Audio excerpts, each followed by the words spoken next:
Hello, my name is Mark Pedersen. I'm the author of Cannabis Restoration. The Controlled Substance Act became law on May 1, 1971, as part of the Comprehensive Drug Abuse Prevention and Control Act, monitored and appended by the Drug Enforcement Agency, the DEA, and the Food and Drug Administration, the FDA. Substances that are thought to have some capacity for harm and/or addiction are divided into 5 categories. Then Attorney General John Mitchell permanently placed cannabis as a Schedule I drug in 1972. A Schedule I drug like cannabis would be deemed the most harmful, with no known medicinal value and greatest risk of potential abuse and dependency. Since the federal government has known that cannabis could kill cancer since 1974 and is actually the assignee for patent regarding cannabinoid efficacy, the 2003 U.S. patent, not to mention the documented lack of toxicity that the patent expounds on, it's puzzling how cannabis still remains on any of their lists. One might ask why cannabis was placed on this list initially.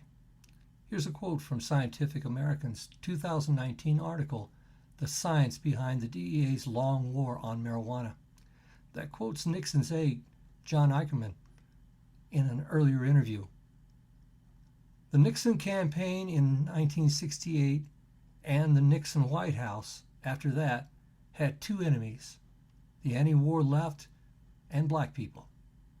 You understand what I'm saying? We know we couldn't make it illegal to be either against the war or blacks, but by getting the public to associate the hippies with marijuana and blacks with heroin, and then criminalizing both heavily, we could disrupt those communities.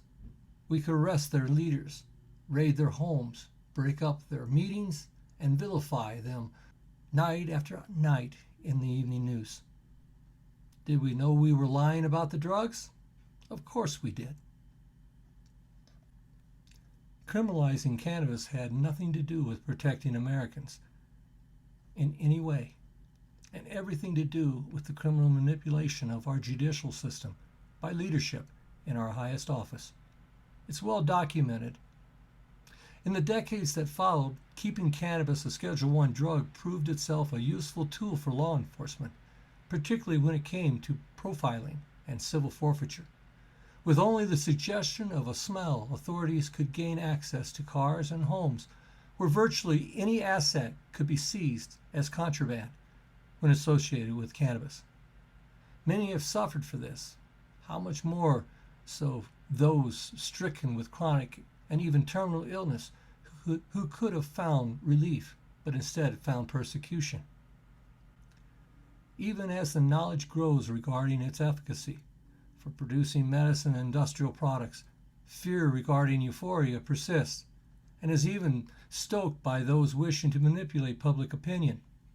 Unreasonable fear has never been in short supply in this country and is widely used by the unscrupulous to ploy the gullible into actions that limit their freedoms. I will address one such example. What about the children in another article? Law can never take the place of personal responsibility. When we attempt to do so, we forfeit the inalienable rights that were entrusted to us by our forefathers and our Creator. How do we undo the historic injustice? Completely removing cannabis from the state's CSL changes everything, literally. And it would be the right thing to do. Once beyond the ignorance and propaganda that has revolved around cannabis for almost a century, a new sense of both freedom and responsibility will emerge.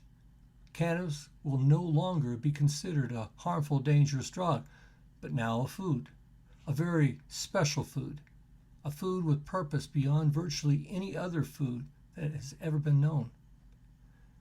Hippocrates said so very long ago, "Let your food be your medicine, and your medicine be your food." I'm going to say that a lot. You can expect it. But only by completely removing cannabis from the drug list will we have the profound effect required to bring about true legalization and an end to prohibition. Heroin is a Schedule I drug. So is cannabis. The very thought of a bud tender dispensing something that is considered as dangerous as heroin, well, that screams hypocrisy. It is widely known that cannabis is non-toxic. It has never belonged on this list. What is even more troubling is that anything short of complete removal from the CSL would be far more catastrophic for those who need it, as well as those who produce and sell it.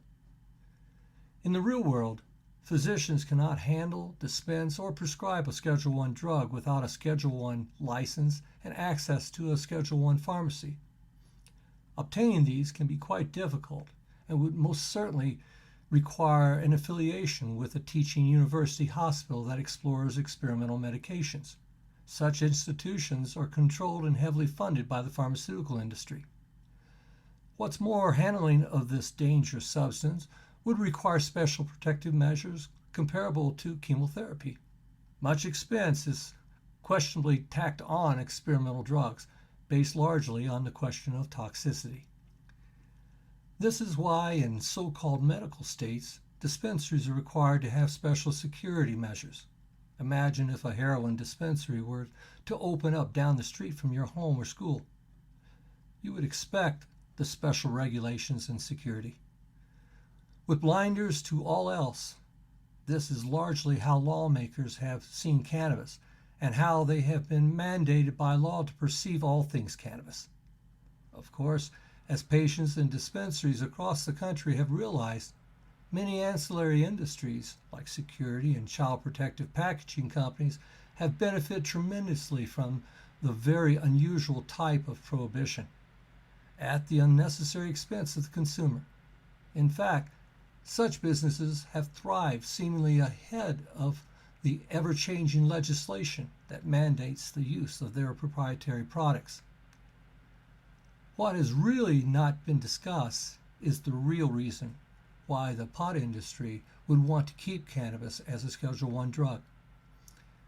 As long as it remains there, it is a very unique and protective limbo, not experienced by any other controlled substance. Cannabis is the only drug that is allowed to be distributed by non-licensed and non-medical retailers, even with greater authority than an average physician.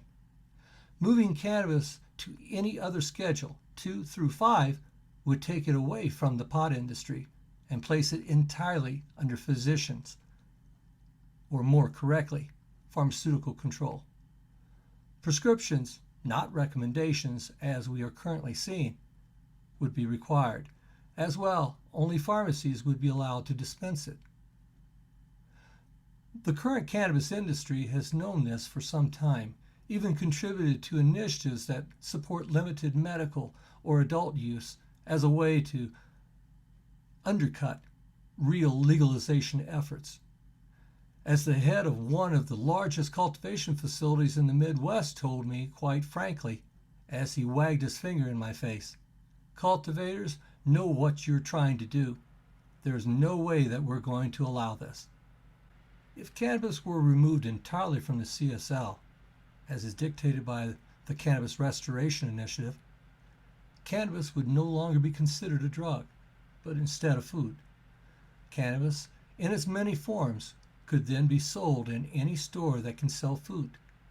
Cannabis would be legal to grow by farmers and individuals alike without any special control or the threat of penalty or harassment. Currently, in every state, including those with cannabis programs, cannabis, all things cannabis, are considered contraband by law enforcement. The fact is, you can't have it both ways. I couldn't tell you how many times I have heard law enforcement say, if we cannot distinguish good pot from bad pot, we'll just consider it all bad pot and let the courts figure it out. Well, letting the courts figure it out presents tremendous hardship on the innocent who are caught in the lurch. Court costs, attorney fees, probation and parole costs, missed time from work, possible loss of work because of an arrest, eviction because of a police act on rental property, destruction of property by law enforcement, confiscation of property, all medicine, prescription, and cannabis, cash, electronics, cars, trucks, boats, motorcycles, homes. It's conceivable to estimate that even a simple infraction can and does regularly cost an average middle-class individual tens, even hundreds of thousands of dollars, all while labeling the defendant a criminal and adversely affecting the rest of his or her life. In light of recent attempts on a federal level to remove cannabis from the CSL, I would caution everyone to read the bills closely. All national reform that I have seen so far, though stating that they would remove cannabis from the National Controlled Substance List, still mandates special restrictions on cannabis or opens the door for other legislators to do so that would impose their own form of prohibition.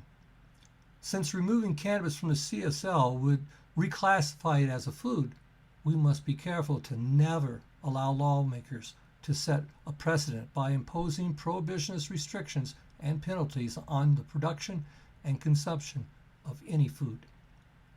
Colorado state statutes look to the federal government regarding the Controlled Substance List, rendering cannabis a Schedule I, even though Coloradans had voted for not only medical but also for adult use. Understand that every state in the Union has the right to draft laws establishing, editing, and abolishing all or any part of their controlled substance list.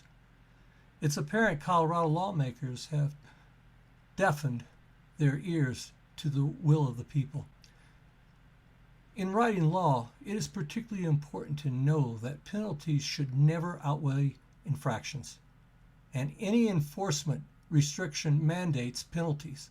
Penalties require enforcement and often are given incrementally cumulative consequences for repeat offenders.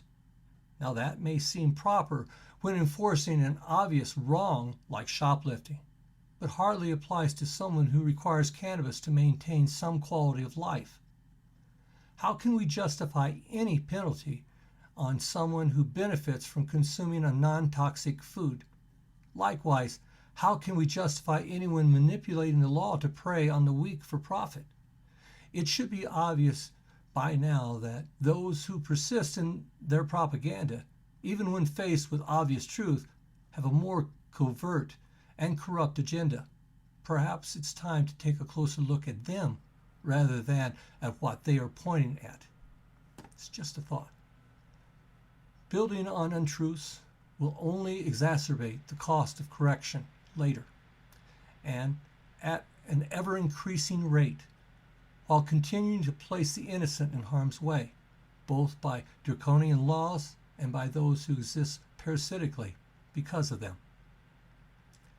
Cannabis is non-toxic. Cannabis is food. Cannabis is the single most important medicine of the 21st century.